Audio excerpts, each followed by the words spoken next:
Hi guys, welcome to it's all grey. अब यार आपके दिमाग में कभी क्वेश्चंस आते हैं कि वो क्या सारी चीज़ें हैं जो कि एक मूवी को यहाँ से यहाँ पहुँचा सकती है, या फिर वो क्या सारी चीज़ें हैं जो कि एक मूवी को हिट या फिर ब्लॉकबस्टर बनाती है, या फिर वो क्या सारी चीज़ें हैं जिसके लिए कोई भी ऑडियंस 2 से 3 बार एक मूवी को देखना चाहेगी। तो इस वीडियो में बात करते हैं उन्हीं सारे टॉपिक्स के बारे में। Let's get started. अब गाइज वैसे तो बहुत सारे फैक्टर हैं जो कि एक मूवी को अफेक्ट करते हैं, लेकिन हम सबसे मेजर फैक्टर्स के बारे में बात करेंगे। तो अगर हम सबसे मेजर फैक्टर्स की बात करते हैं तो सबसे मेन चीज़ जो हमारे दिमाग में आती है वो होती है मूवी की स्टोरी लाइन। अब यार देखो, उस स्टोरी लाइन एक ऐसी चीज़ है जिस पे आपको फोकस रखना ही पड़ेगा, क्योंकि अगर आपने कितना भी पैसा इन्वेस्ट किया है अपनी मूवी में, या फिर आपने कितनी ही बड़ी स्टार कास्ट ली है, या फिर आपने कितने ही प्रमोशंस किए हैं, it doesn't make any sense अगर आपकी स्टोरी लाइन ही अच्छी नहीं है। अब स्टोरी लाइन इतनी इंपॉर्टेंट क्यों है यार? देखो, स्टोरी लाइन का जो मेन काम होता है वो होता है ऑडियंस को एंगेज रखना। एक इंटरेस्ट पैदा करती हैं स्टोरी लाइन्स। अब चाहे भले ही वो कोई भूत के किस्से हों, या फिर हमारे हिंदी या फिर इंग्लिश लिटरेचर के लेसन्स, यहाँ तक कि इवन हमने देखा है कि आजकल तो न्यूज़ चैनल्स में भी कोई भी न्यूज़ डायरेक्टली नहीं दिखाई जाती है, इवन एक प्रॉपर स्टोरी की तरह दिखाई जाती है जिससे चैनल्स का भी इंगेजमेंट बढ़ सके। और अगर मुझे कुछ अच्छी स्टोरी लाइन्स के बारे में मेंशन करना ही हो तो हम ले सकते हैं एग्जांपल RRR मूवी का। अब अगर हम RRR जैसी मूवी की स्टोरी लाइन की बात करते हैं तो वहाँ हमें दिखता है कि कैसे इमोशंस को दिखाया जाता है, या फिर कैसे आप एक प्रॉपर नैरेटिव सेट कर सकते हो उस अपनी स्टोरी लाइन में, जिससे ऑडियंस इंगेज रहना चाहती है। तो इसी के साथ जो हमारा सेकंड मेजर फैक्टर आता है वो होती है हमारी मूवी की थीम। अब एक मूवी की थीम स्टोरी लाइन को बिना अफेक्ट किए हुए भी अपने बारे में बहुत सारी चीज़ें एक्सप्लेन करती है। जैसे एक अच्छी मूवी की थीम हमेशा अपनी मूवी को स्टैंड आउट करके दिखाती है, अपनी किसी भी सीक्वेंस को आउटशाइन करके दिखाती है। अब ये आप किसी भी तरीके से दिखा सकते हो, या तो आप एक अच्छा बैकग्राउंड म्यूजिक के थ्रू एक सेपरेट थीम दिखा सकते हो, या फिर एक प्रॉपर कलर ग्रेडिंग के थ्रू एक अच्छी थीम दिखा सकते हो, यहाँ तक कि इवन सेट डिज़ाइंस के थ्रू भी आप एक डिफरेंट थीम सेट कर सकते हो, जो कि आपके फाइनल सीक्वेंसेस को या फिर आपके फाइनल मूवी को एक बाकी मूवियों से बहुत अलग और बहुत बेहतर दिखाती है। आपको पता चलता है कि ये मूवी हमें बाकी सारी मूवीज से हट के कुछ और दिखाना चाहती है, कुछ और इमोशंस बताना चाहती है। अब अगर हम थीम्स के लिए एक परफेक्ट एग्जांपल देखना चाहें तो हम रिसेंटली आई हुई जवान मूवी का ट्रेन सीक्वेंस वाला सीन देख सकते हैं, जहाँ की वो सारा एक एक्शन सीन है, एक ड्रामा सीन है, लेकिन उस पर्टिकुलर सीन को एक डिफरेंट आइडेंटिटी प्रोवाइड करने के लिए उसमें एक सेपरेट कलर ग्रेडिंग दी गई है, जो कि रेड और ग्रीन से शो किया गया है। अब ये चीज़ एक सीन को और ज़्यादा खूबसूरत बनाती है, और ज़्यादा इंगेजिंग बनाती है, और बाकी मूवी के सीक्वेंसेस से खुद को आउटशाइन करती है। यही काम होता है एक परफेक्ट थीम का। क्योंकि क्या आपने कभी देखा है किसी बच्चों के शो में बिल्कुल डार्क कलर्स का इस्तेमाल हुआ हो, जैसे ब्लैक या फिर बहुत डल कलर्स? नहीं, बच्चों के शोज में हमेशा आपको ब्राइट कलर्स देखने के लिए मिलेंगे, तो क्योंकि वो एक स्पेसिफिक इमोशन दर्शाते हैं। और वहीं जो भी सीरियस या फिर मैच्योर या फिर एडल्ट कंटेंट है, वहाँ आपको ज़्यादातर बहुत बोल्ड और बहुत डार्क कलर देखने को मिलते हैं, जो कि एक सेपरेट इमोशंस जगाते हैं अपनी ऑडियंस के मन में। अब यार इसी के साथ जो हमारा तीसरा मेजर फैक्टर आता है वो होता है एक मूवी का सिनेमैटिक एक्सपीरियंस। अब सिनेमैटिक एक्सपीरियंस ही वो चीज़ है जिसके लिए कोई भी ऑडियंस अपना टाइम और अपना पैसा इन्वेस्ट करके आपकी मूवीज़ को हॉल या फिर सिनेमा थिएटर्स में देखना चाहेगी। अब सिनेमैटिक एक्सपीरियंस ही वो चीज़ है जो कि आपके सीन्स की खूबसूरती में चार चांद लगा सकता है।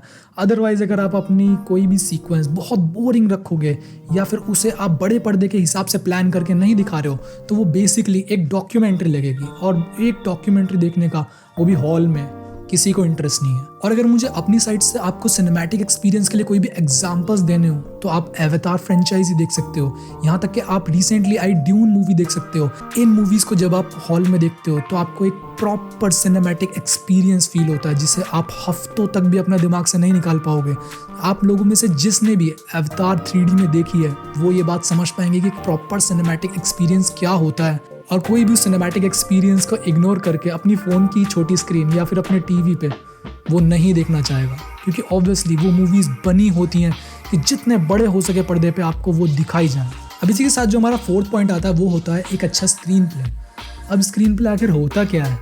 स्क्रीन प्ले और कुछ नहीं होता, बस बेसिकली जब भी हम कोई मूवी देखते हैं तो उसको पहले एक स्क्रिप्ट में लिखा जाता है। तो स्क्रीन प्ले और कुछ नहीं, बस उस लिखी हुई स्क्रिप्ट का एक विजुअल एग्जीक्यूशन होता है कि आप उसे बड़े पर्दे पे किस तरीके से शो करोगे।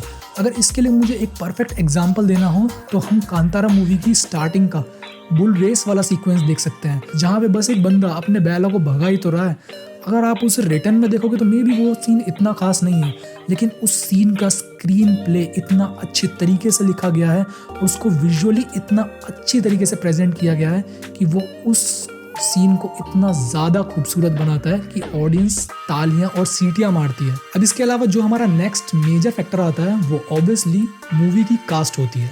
अब डेफिनेटली एक अच्छी कास्ट को समझने के लिए आपको एक्टर और साथ ही साथ अपने कैरेक्टर के बारे में बहुत ज़्यादा डेप्थ में नॉलेज होनी चाहिए कि क्या आप जो एक्टर कास्ट कर रहे हो या फिर जो एक्ट्रेस कास्ट कर रहे हो, क्या वो अपने कैरेक्टर्स में वो ज़रूरी इमोशंस डाल भी पाएंगे या नहीं।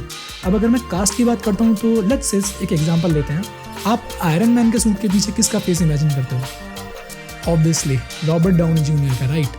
और वहीं मैं आपसे कहूँ कि आप DDLJ में एज ए हीरो किसको इमेजिन करते हो? Obviously it's Shahrukh Khan. अब अगर मैं आपसे कहूँ कि आप DDLJ में शाहरुख खान की जगह यानी कि SRK की जगह अगर KRK को इमेजिन करो तो डज इट मेक सेंस? नहीं ना। तो इसीलिए मूवी की कास्ट बहुत ज़्यादा मेजर रोल प्ले करती है। अगर आपने एक अच्छी कास्ट चुनी है तो आपका जो एक्टर है वो आपके कैरेक्टर में एक जान डाल सकता है और वो ऑडियंस को ये फील करा सकता है कि हाँ, एक परफेक्ट कास्ट होती क्या है। इसी के साथ लास्ट बट नॉट लीस्ट जो हमारा अनदर फैक्टर आता है वो होता है हमारा BGM, which is background music. एक अच्छा BGM अगर आपने किसी भी टाइप के सीक्वेंस के साथ, वेदर इट इज़ एक्शन और it is drama, it is comedy या फिर कुछ भी, वो BGM उसको एक बहुत डेप्थ और एक बहुत खूबसूरती प्रोवाइड कर सकता है। अगर जिसका सबसे बड़ा और सबसे बेस्ट अगर एग्जाम्पल हमें लेना पड़े सो दैट इज रिसेंटली आई संदीप रेड्डी वांगा की मूवी एनिमल। अब यार उसके हर एक सीन में आप देख सकते हो कि BGM कितना बड़ा रोल प्ले करती है। इवन आपने देखा भी होगा कि बॉबी देओल की एंट्री के टाइम पे जो BGM है वो लिटरली ट्रेंड पे चल रहा है इंस्टाग्राम पे भी। तो ये होता है एक परफेक्ट BGM। तो गाइस ये थे कुछ मेजर फैक्टर्स जो कि एक मूवी को यहाँ से यहाँ ला सकते हैं या फिर एक अच्छी मूवी को भी यहाँ से यहाँ ला सकते हैं। अब आई नो कि इन फैक्टर्स के अलावा भी बहुत सारे माइनर कुछ फैक्टर्स होते हैं जो कि एक मूवी या वेब सीरीज़ या TV शो के प्रोडक्शन में बहुत इंपॉर्टेंट रोल प्ले करते हैं, लेकिन उनकी बात फिर किसी वीडियो में। तब तक अगर आप इस लिस्ट में कुछ ऐड करना चाहते हैं या फिर अपने कुछ ओपिनियंस शेयर करना चाहते हैं इस वीडियो के रिगार्डिंग तो आप कमेंट सेक्शन में कर सकते हैं। इसी के साथ गाइस आपको इस चैनल पे आने वाले टाइम में movie reviews, web series, TV shows reviews, fan theories और बहुत सारे अदर टॉपिक्स मिलेंगे। सो ऐसे ही सिमिलर कंटेंट के लिए इस चैनल को लाइक कीजिए और सब्सक्राइब कीजिए। थैंक्स।